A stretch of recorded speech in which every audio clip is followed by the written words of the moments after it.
Hey guys, welcome to the Trash Picture Show. I am back from seeing The Predator.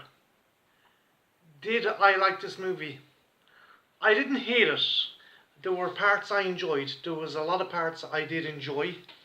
I think it is fairly evident that there was lots of cuts done to the movie. There's so many segments in the trailers that are not featured in this movie, so we got a very kind of chopped up, kind of chop suey of a movie.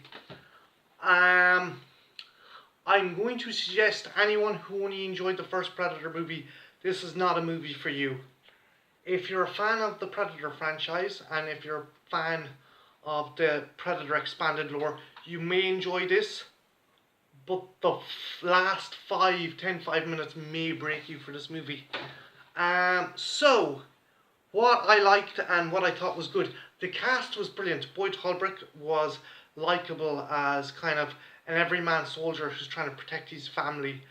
Jacob Tremblay was awesome as Rory McKenna, the kid who suffered from Asperger's and he was autistic, but it allowed him to decipher certain kind of puzzles and languages, and he was integral to the kind of the battle against the predators. Sterling K. Brown was also good. He was kind of this scenery chewing bad guy. He literally has a packet of Nicorette and he's chewing it constantly. So he's literally a character who chews scenery. But I think the standout was the Loonies. Trevante Rhodes as Nebraska Williams. Keegan Michael Keyes as Coyle. Thomas Jane as Baxley. Alfie Allen as Lynch, and I forget the poor chap who played Nettles. They were great. They had a great rapport and a great camaraderie, and they complemented McKenna as this kind of dysfunctional unit who McKenna has to rely on to take on the predators. Other things I liked, the ADI workshop done a fantastic job. I was very trepidatious when I heard ADI were doing this movie. I didn't like their work on the Alien versus Predator movie, so I was kind of like, oh, this isn't going to be good at all. But after we're introduced to the Predator in the Stargazer base, we get a close up look, and they done an amazing job on the facial features. The Predator himself was very kind of very emotive and had some really kind of weird quirks and funny characteristics. The upgrade was cool. I enjoyed the upgrade. The upgrade had this kind of real bullyish kind of quality to him. He was essentially an assassin or an enforcer sent after the fugitive to obtain a device, a MacGuffin. I'm not going to give any more away to that. Again, the plot was strong, but I have actually seen it done better in a comic called Predator Bad Blood. It was the story for this was very reminiscent of Dark Horse's 1992 or 3 comic. Was it Bad Blood? Yeah, Bad Blood, where you had one predator going after another. The opening sequence was cool. I enjoyed the opening sequence.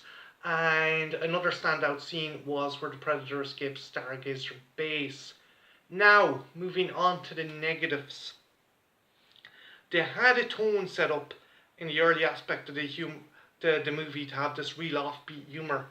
And it took me a while to get used to, but it worked.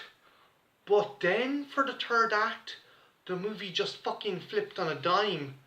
And that was kind of lost. Now, I know the certain characters are being picked off, so you can't constantly have levity. But it just felt like I was reading a really good, engaging comic book, and halfway through or the last kind of chapter, they changed the artist, and it totally knocked me for a loop.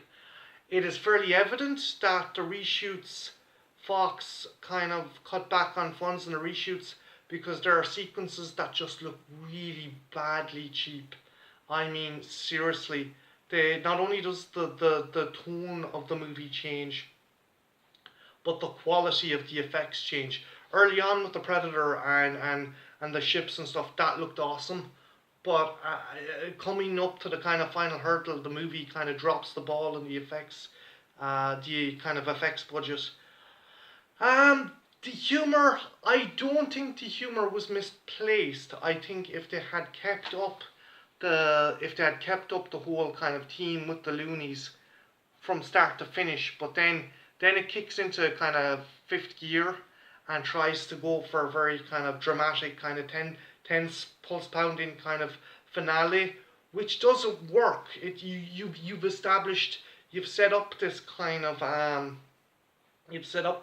tone with the movie, but the shifting gears kind of, it's too much of a change. As I said, it's like you're reading a comic and the artists change at the last hurdle. I didn't hate this movie. I think if you're a hardcore fan, go see it. The last 5 minutes will definitely disappoint you, or you'll just be left like, what the hell is going on? You won't know what to think of the last 5 minutes. But it's see, I I don't think it's a bad movie. There's a good movie in there, but is it worth the price of a cinema ticket? I, as a Predator fan, and a lot of you guys know I'm a hardcore Predator fan, I would say hold off. Unless you're hardcore, unless you were dead set on watching this movie, I suggest hold off and rent this out. I don't think it's a bad movie, but I think there's too many things wrong with it to ignore. It's not fucking AVPR bad. It's not definitely not Alien versus Predator bad. But it is certainly on the lower tier. Predator, obviously Predator, but Predator 2 and Predators are definitely a better movie than this. So, again, if you're a hardcore fan, go check it out. The last 5 minutes might kind of leave you rolling your eyes or going, what the fuck? But you might enjoy it. If you're a casual kind of Predator fan, or if you just like the first movie, maybe give this one a miss and wait till it comes out on DVD. My name's Martin. This has been the Trash Picture Show. I'm probably going to do a spoiler review later on in the weekend, so keep an eye out for that. So have a good one. Bye now. Take care.